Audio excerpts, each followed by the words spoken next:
부자는 3대를 못 간다는 말 들어본 적 있으시죠?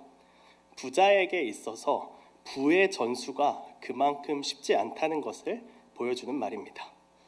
이 말을 조금 더 풀어 설명한 글을 찾아보니까 부자의 그 일대는요, 자수성가를 했기 때문에 망할 염려가 없다고 합니다. 이대는 어떻습니까? 일대가 재산을 모으는 과정을 다 지켜봤기 때문에 현상 유지 정도는 할 수 있다고 하네요. 문제는 3대입니다. 3대는 그런 과정 같은 것들은 모른 채 누리고 자라왔기 때문에 관리를 보다 잘 못하고 그 유산을 지키기가 쉽지 않다고 합니다. 당연히 예외도 존재를 하겠지만 어느 정도 일리가 있는 말이고 맞는 말이니 지금까지 전해 내려왔을 것이라고 생각을 합니다. 부자에게 부의 전수만큼이나 또 어려운 게 있는 것 같습니다. 바로 우리 그리스도인, 기독교인들에게 신앙이 그렇지 않을까 싶은데요. 안타깝지만 가깝게는 한국 기독교를 바라봤을 때 알 수 있지 않습니까? 우리 할머니들, 할아버지들의 리즈 시절, 그리고 우리 어머니, 아버지의 학창시절이 한국교회의 대부흥기였습니다. 숫자로 모든 것을 판단할 수는 없지만 그 시대에 엄청난 수적 부흥이 있었습니다. 그 어른들의 손자, 손녀의 때를, 그리고 그 어른들의 자녀의 때를 우리가 지금 살아가고 있는데요. 우리 주변을 둘러보면 어떠십니까? 그 어른들의 신앙이 잘 전수되었다고 말하기는 좀 어려운 것 같습니다. 근데 비단 이런 신앙이 잘 전수되지 않는 양상이 우리 시대, 우리나라에만 국한된 것은 아닙니다. 성경에 쓰여지던 그 시기, 하나님이 택하신 그 민족 이스라엘 백성들도 다르지 않은 모습을 보인 적이 있습니다. 이스라엘이 가장 잘 나갔던 때가 언제인지 아십니까? 영적으로도 그렇고 국가적으로도 그렇고 다윗 왕과 솔로몬 왕의 시기입니다. 그때가 이스라엘의 전성기였습니다. 국력, 부와 재물, 날아간 영향력 모든 것을 커리어 하이를 찍었던 기간입니다. 이는 하나님을 정말 잘 믿고 잘 섬겼던 그들에게 하나님이 내려주신 복이었습니다. 그렇다면 그 이스라엘은 다윗 왕의 충만한 신앙을 천년 만년 지속하면서 계속 복을 받았을까요? 아닙니다. 그 신앙은 얼마 유지하지 못한 채 기울어지고 내리막길을 걷습니다.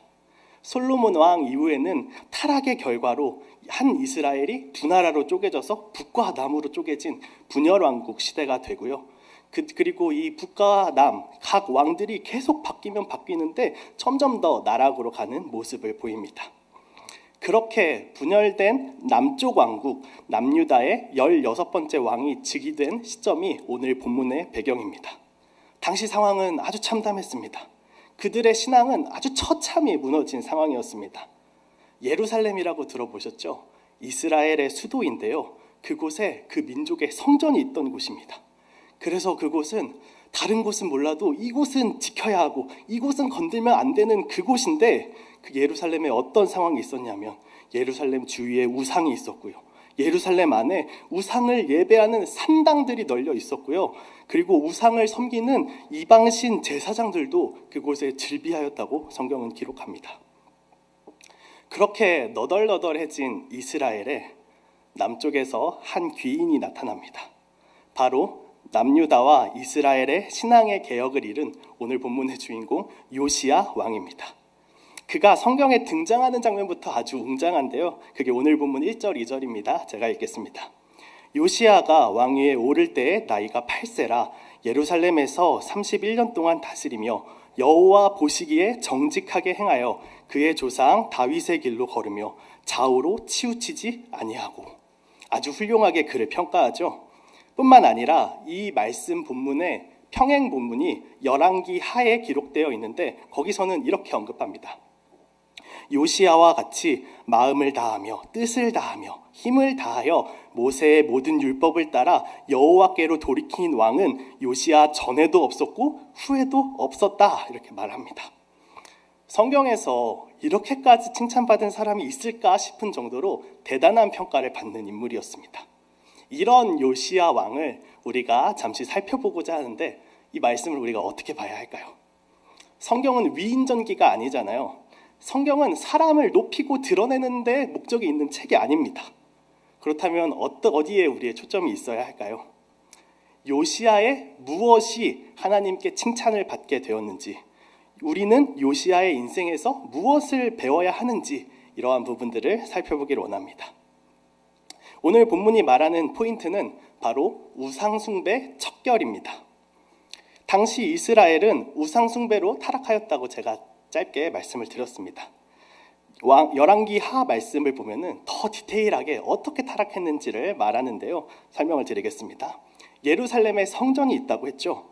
그 성전 안에 바알과 아세라와 하늘의 1월 성신을 위해 만든 그릇들이 있었다고 합니다.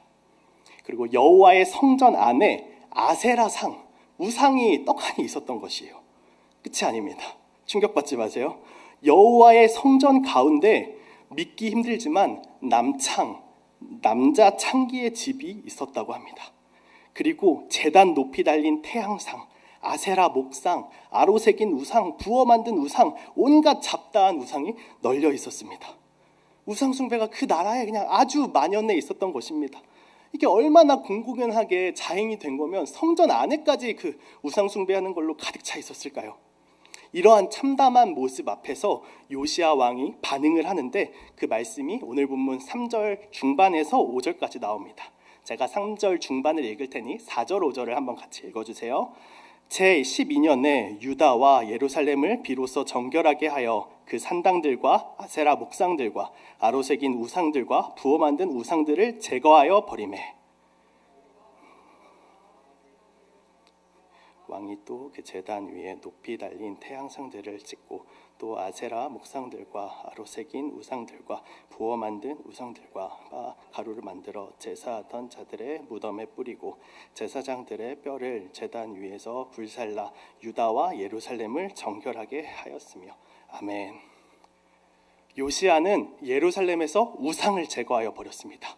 바알의 제단을 헐었고 태양상을 찍어버리고 우상을 부수고 빻기까지 하였습니다. 그리고 그 우상 숭배를 진두지휘하던 이방신 제사장들을 처단하였습니다. 그렇게까지 하면서 그 땅에서 우상 숭배를 척결하고자 하였던 것입니다. 이 우상 숭배의 문제 앞에서 요시야는 타협하지 않았습니다. 우리나라 법만 봐도 법이 딱 제정되고 시행되기까지 유예기간이 있지 않습니까? 근데 요시야는 이 우상숭배 사안에 대해서 딱 칼을 뽑아 들었을 때 노빠꾸였습니다. 불도저였습니다. 그가 그렇게 자신 있게 그 일을 이끌어 나갈 수 있었던 이유는 무엇일까요? 그는 복잡하게 생각하지 않았던 것 같습니다. 우상숭배 척결이라는 이 일이 막 근거를 제시하고 논리정연하게 설명할 만큼 난해한 일이 아니었던 것입니다. 단지 하나님이 하지 말라 분명하게 명하신 것을 그대로 받아들여 순종하였던 것이라고 생각합니다. 구약 모세오경에 많은 율법들이 등장합니다. 그 수를 머리 아프게 센 사람이 있는데요, 무려 613개의 조항이 율법이 있다고 합니다. 그 613개의 율법의 계명 중에서 중요한 핵심을 추려서 요약한 것이 무엇입니까? 십계명입니다. 그렇다면 이 십계명에 들어가는 내용은 얼마나 중요한 내용이겠습니까? 그런데 우리 하나님께서는 그 십계명의 가장 앞쪽에, 그리고 무려 2자리나 차지하도록 하신 계명이 무엇입니까? 우상 숭배는 안 된다, 이 계명 아닙니까? 십계명 1계명 제가 읽겠습니다. 너는 나 외에는 다른 신들을 내게 두지 말라. 이 계명입니다. 너는 너를 위하여 새긴 우상을 만들지 말고 또 위로 하늘에 있는 것이나 아래로 땅에 있는 것이나 땅 아래 물속에 있는 어떤 것의 형상도 만들지 말며 그것들에게 절하지 말며 그것들을 섬기지 말라 명하십니다. 이 말씀 앞에 요시야가 반응한 것입니다. 바알의 제단을 헐었고 태양상을 찍어버렸고 우상을 부수고 빻기까지 하나님의 말씀을 실현하기 위해 그 땅의 우상 숭배를 척결하고자 함이었습니다. 아니, 부수기만 해도 되는데 왜 빻기까지 했을까요? 경배의 대상이었잖아요. 그 우상이 앞에서 절하고 숭배하고 했으니까. 그 우상의 권위를 빻음으로써 완전히 그 권위를 실추시켜 버림과 동시에 우상 숭배가 합당하지 않다는 것을 온 백성의 눈으로 보게 하고 귀로 듣게 한 것 아니었겠습니까? 그러한 왕의 열심 앞에서 백성들도 반응합니다. 3절을 보시면 요시야 왕이 산당들의 우상을 제거하였죠. 이어서 나오는 4절 초반부를 보시면 무리가 왕 앞에서 바알의 제단들을 헐었으며 라고 기록합니다. 왕의 개혁에 무리가 동참한 것입니다. 이전에 무리들은 우상 숭배를 하던 자였습니다. 그런데 거기서 돌이켜 바알의 제단을 허는 데 동참한 것입니다. 이 요시야 왕의 신앙 개혁으로 인해 요시야가 다스리던 그 시기, 그 이스라엘 땅에는 우상 숭배가 척결되었고 유다와 예루살렘이 정결하게 되는 놀라운 일이 이루어졌습니다. 우리는 이 말씀, 요시야의 행적 앞에 야 대단한 사람이 있다 막 그리고 박수치고 딱 끝나면 안 되는 것입니다. 우상 숭배에 대해 하나님께서는 오늘 우리에게 말씀하신다는 것을 깨달아야 합니다. 설 명절 연휴를 지나고 있습니다. 조금은 무거운 얘기이지만 제사를 지내는 가정에 속하신 분들이 계실 겁니다. 그동안 원하지 않았지만 제사의 자리에 참여했고 또 앞으로 오늘 내일 이렇게 참여해야 되는 분들이 있을지 모르겠습니다. 말씀으로 권면드립니다. 10계명 2계명 너를 위해 새긴 우상을 만들지 말고 그것들에게 절하지 말며 그것들을 섬기지 말라. 이 말씀이 오늘 우리에게도 유효합니다. 막 제사상을 뒤엎으라는 것 그거 아닙니다.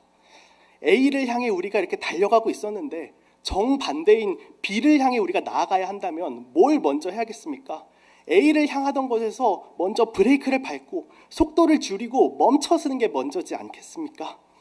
우리도 이 돌아서야 하는 문제 앞에 계시다면요, 먼저는 멈춰서야 하는 과정이 있을 텐데 이 과정은 필연적으로 고통을 수반합니다.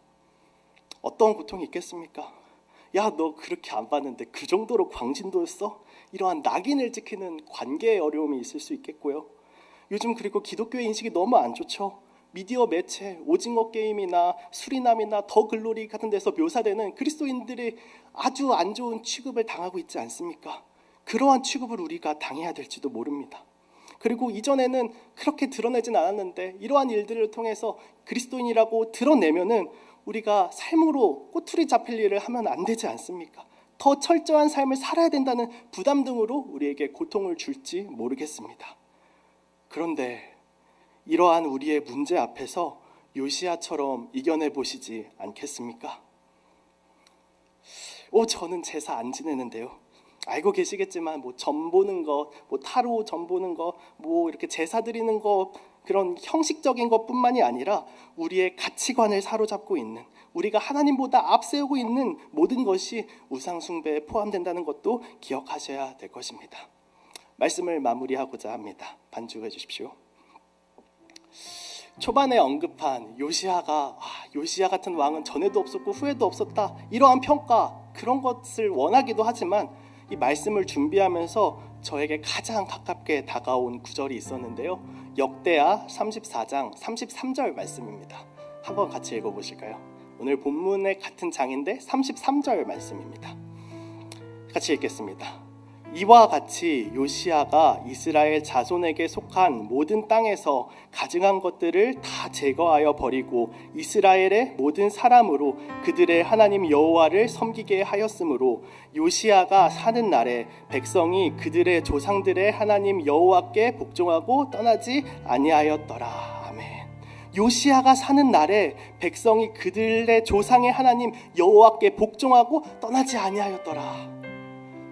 우리의 삶 속에서 우상 숭배를 척결하는 일로 인하여 우리가 사는 날 동안에 내가, 우리 가족이, 우리 교회가, 내 영향력을 받는 사람들이 하나님 여호와께 복종하고 떠나지 아니하였더라.